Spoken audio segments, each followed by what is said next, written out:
Welcome to the Tea Mind, and for those of you that are new around here, I'm Erica, and this is the podcast where we pause, put the kettle on, and reconnect with what really matters.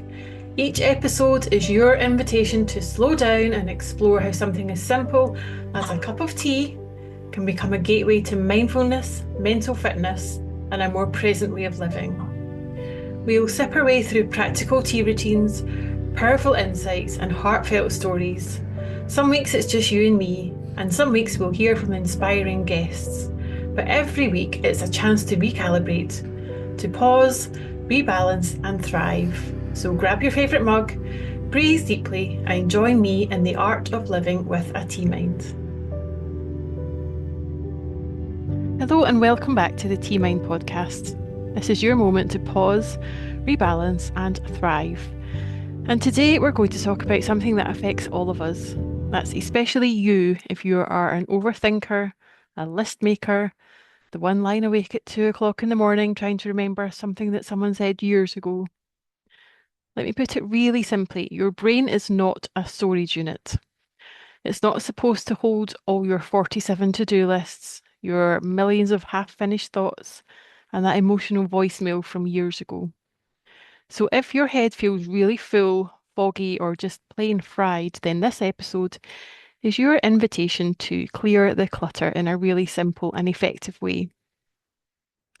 So you know that feeling when your mind is just really full, it's buzzing, you've got too much to do, and you just cannot pick one thing to focus on. I often imagine it like a computer with like 18 different browser tabs open, all auto-playing different music. Everything's just clashing and coming up. So it's no wonder that we sometimes quite often feel that overwhelm. It doesn't come from having too much to do, but rather from trying to remember it all and keeping it all in our heads. We walk around like we are human hard drives, just stuffing more and more in, whether it's appointments, fears, shopping lists, feedback from years ago, childhood insecurities, random facts about clouds, whatever it is you're currently obsessed with. It's no wonder that as a society, we are feeling more exhausted now than ever before. And with the ramp up of AI, that's only going to get worse and worse. And this mental mess doesn't just eat away at our energy, it drains our focus, our creativity, and our calm. So we can't really fix it by trying to get organized. Even though I'm as guilty of that as the next person, I love buying planners, downloading apps, color coding everything. I am a self-confessed stationery addict, and I love having planners in all the pretty colours. But here's the secret. You don't need more time. You just need to create more space in your head. And for that, you need to get still. So let's dig into that a little bit deeper. What happens when your head is jammed with noise? You start to forget things, you procrastinate, put things off, starting 10 tasks at a time and finishing absolutely none of them. And as a result, you might find yourself snapping at people, zoning out mid-conversation, not really paying attention. And it can often spiral into anxiety and then a sense of shame for feeling that anxiety. And then quite often, an easy solution is to scroll endlessly and convincing yourself that you're just taking a break. But actually, your brain is screaming for stillness, and scrolling is not a solution.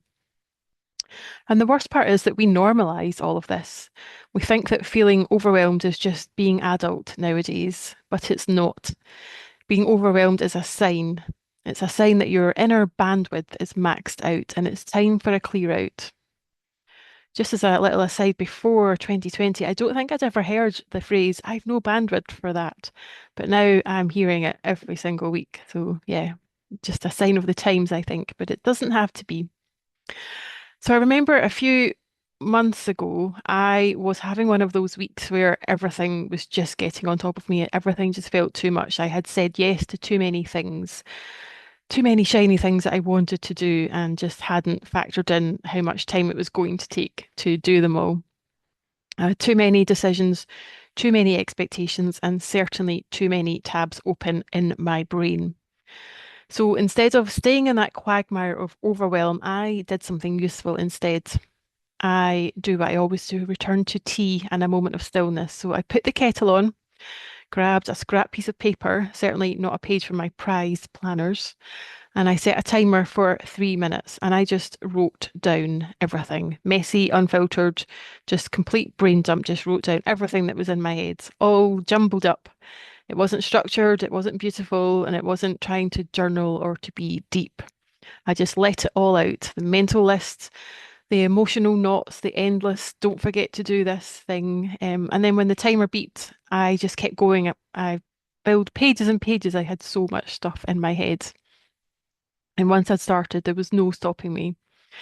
So once you've got this brain dump on paper, many people encourage you just to bin it or burn it straight away. But I often have so many things that I've remembered that I haven't yet done that I find it really useful to write them on a clear action list that you've got in one central place. And then I just schedule in 3 every single day so that I can get through them all. And then I have a system for it. I don't need to carry them in my head. And then I burn the paper because I don't need to hold on to all those random thoughts that are not serving me and not being useful. So whenever I do this now, I feel lighter afterwards every single time. And not because I've solved anything, but because I've stopped carrying everything in my head. And I've allowed myself that grace to feel still without everything going on in my head. So that's the real power of a brain dump. It's sort of like a Marie Kondo for your mind, if you will. Not trying to fix your thoughts, you're simply freeing up your thoughts. And psychologists call this cognitive offloading. And it means moving thoughts from your brain onto an external surface so that your mind can start to breathe again. And when you pair that release with something as comforting as a cup of tea, then the real magic happens. So that's what I recommend to do this week is a little tea mind clear out tea routine. So just give yourself 3 minutes while your tea's brewing. And what you're already signaling that you're activating a ritual, something that's intentional. And then just grab a pen and paper and set yourself 3 minutes to just write down whatever is in your head. Just make it tangible, messy, and real. So give yourself that 3 minute container and just write unfiltered, unedited, just write whatever's rattling around in your brain right now, whatever feels heavy, what's annoying you, what you've forgotten to do, just let it all spill out. And don't worry about spelling or organizing it, just get it out. And then if you want to schedule some action lists, do that and then burn it or bin it and just let it go. The power really is in the release. So by the time that your tea is brewed, your brain will already feel clearer and you'll be able to sit in stillness and actually think. And if you want to go deeper, you could try pairing your clear out with some journal prompts, such as what thoughts or emotions need to be released today to make space for something better? What thoughts or emotions need to be released today to make space for something better? Or maybe consider what's occupying your mental space that hasn't earned the right to be there. Or perhaps of everything that's swirling around right now, what's one small kind step I can take next? And I'll pop those journal prompts in the show notes below. But remember, this isn't about productivity, it's about presence. It's not about getting ahead, but it's about coming home to yourself. And this tiny practice has huge ripple effects. It clears away mental clutter, it can reduce stress, it boosts focus and clarity, and it really helps you to hear your own thoughts again at the end of the day. And it reminds you that you are not your thoughts. You are simply the space that they pass through. And that space, that tea mind, is always available to you. So, would you be willing to give this 3 minute tea mind clear out a go today? So, pop the kettle on, set a timer, and just write. And do let me know how you get on. Let me know what shifts for you. And if this resonates, I'd love for you to share it with someone that might find it useful today. And remember, you don't need more time, you just need more space. And a cup of tea is a beautiful place to start. Thanks for joining me. Until next time. Thanks for sharing this cup of calm with me.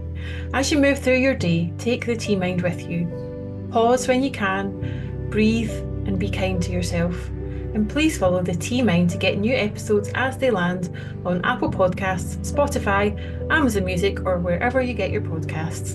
Until next time, stay present, sip slowly, and thanks for listening.